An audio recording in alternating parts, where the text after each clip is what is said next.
desenvolvimento. Bom, quais são eles então, segundo o DSM-5? A deficiência intelectual, os distúrbios de comunicação, o autismo, o TDAH, os distúrbios motores, os transtornos de tics e os transtornos de aprendizagem.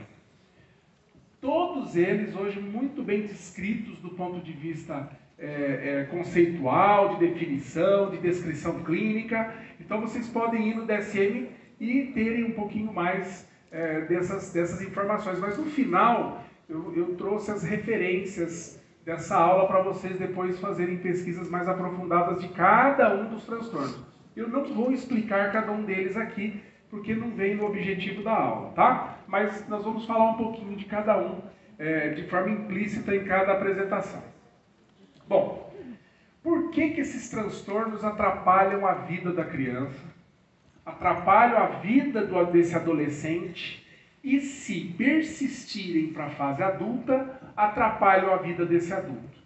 Principalmente por causa dos seus efeitos cognitivos. Então, no geral, o que esses transtornos fazem? Eles levam a criança a desenvolver déficits de atenção executiva. Então, ela passa a ter mais dificuldade de se concentrar em tarefas que não lhe dão nenhum prazer, mas ela tem que cumprir porque exige um esforço mental prolongado. Então, atividades como leitura, escrita, matemática, atividades que exigem organização, planejamento, análise sequencial, julgamento de erros e falhas, atividades que exigem correção, que exijam um esforço maior em determinado ponto daquela tarefa, onde ela tem que aumentar o seu nível de atenção. Então, tudo isso a gente pode colocar no mesmo balaio, que se chama atenção executiva. Essas crianças têm mais disfunção executiva também. Então, elas têm muita dificuldade de cumprir tarefas que exijam organização sistemática. Déficit de memória operacional, que é a dificuldade de manter do começo até o final de uma tarefa um conjunto de informações na sua memória, para cumprir aquela tarefa de uma forma adequada e com todas as informações.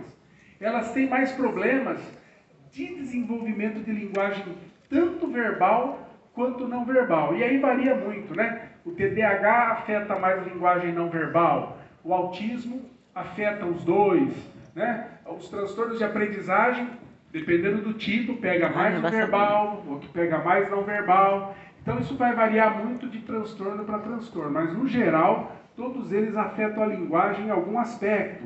Levam a problemas de comunicação, processamento tempo-espaço insuficiente, tem baixo engajamento em tarefas que não trazem recompensa imediata. Eu até comento muito isso no consultório, né? Os pais chegam e falam assim: doutor, mas olha, ele vai tão bem no videogame, né? Quando ele está brincando no parquinho, dá tudo certo, né? Aí quando eu falo assim, mas aí você pede para ele ir lá e arrumar um quarto, como é que é? Não, doutor, aí ele esquece, ele não termina, tem que ficar cobrando. Então assim, tarefas com recompensa, todo mundo vai bem. Se você quiser testar uma criança, você coloca ela sob tarefas sem recompensa. Aí você vai ver se ela dá conta do recado. Lógico, adequadas à sua idade, né? Tem que ser tarefas compatíveis com a idade da criança.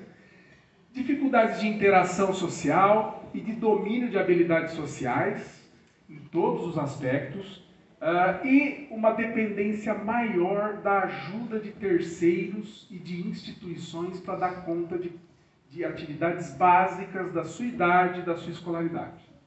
Além disso, também leva a desvios de comportamento social, pode levar a desvios de conduta também. A tendência dessas crianças é terem mais comportamentos disruptivos, comportamentos opositores, desafiadores. Tem problemas maiores de adaptabilidade em atividades de leitura, escrita e matemática. Tem uma autorregulação de humor reduzida, então são mais explosivas, mais temperamentais, emburram mais, costumam ser mais tímidas, despeituosas, são crianças que se ressentem muito mais. e tem problemas para manter e concluir ações organizadas em ambientes controlados. Se você pega essa criança e deixa ela livremente fazer as coisas, sem se preocupar com o tempo, sem se preocupar com o momento que ela tem que parar uma atividade e dar recado, retorno do que ela fez, ela vai bem. Mas se é um ambiente controlado, onde você espera que ela comece e termine uma atividade com prazos, ela tem mais dificuldade.